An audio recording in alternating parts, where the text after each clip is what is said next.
ওনারা মাইকের সামনে যত যাই বলুক বাস্তবে ভিন্ন। ওনারা মাইকের সামনে যত যাই বলুক বাস্তবে পরিস্থিতি খুবই ভিন্ন। এই শব্দটা একজন জুলাই যোদ্ধা আক্ষেপ এবং খুব প্রকাশের লাগি 3 বার উচ্চারণ করছেন। একটাবার চিন্তা করি আপনারা দেখুকা যে কতটুকু বীর স্পষ্টবাদী এবং নির্ভীক হইলে রাষ্ট্রের সর্বোচ্চ পর্যায়ের নেতাকর্মীর সামনে ইভেন সরকারি অনেক কূটনীতিবিদদের দ্বারে উপস্থিত আসলে তার সামনে অকুতোভয় নির্ভীকভাবে কিতা করছেন তিনি তান স্পষ্ট ভাষায় প্রতিবাদ জানিয়ে গেছেন জুলাই যোদ্ধারে যেভাবে অবহেলা করা হয়। আমরা কিন্তু আমার বয়সী যারা আছে আমরা কিন্তু 1971 সালের মুক্তিযুদ্ধ আমরা দেখছি না। তারা যারা 1971 সালে মুক্তিযুদ্ধ করছেন তাদের প্রতি গভীর সম্মান এবং শ্রদ্ধা প্রদর্শন করলাম।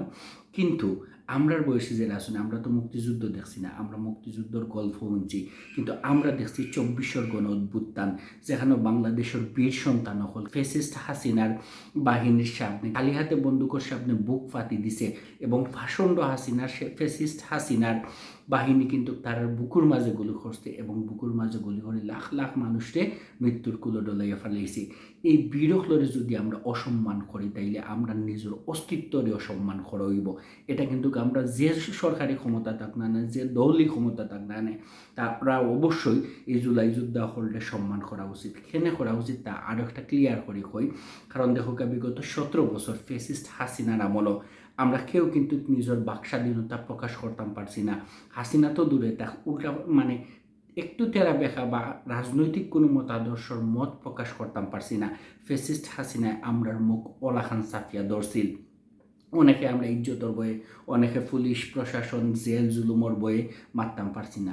আবার যদি কোনো সরকার যে দলই ক্ষমতা থাক না বিএমপি জামাত কিংবা এনসিপি যারাই ক্ষমতা থাক না জুলাই যোদ্ধারে যারা অবহেলা করব তারাই কিন্তু ওই যে ফ্যাসিস্ট হাসিনার যে পরিস্থিতি হয়েছিল একই পরিস্থিতির সামনে বা ভবিষ্যতে তারা মোকাবিলা করতে হইব। এক্ষেত্রে আউক জামাত ক্ষমতাত, আউক বিএমপি ক্ষমতাত, আউক এনসিপি ক্ষমতাত যেও আপনাখানে এটা ফেস করাই লাগবো।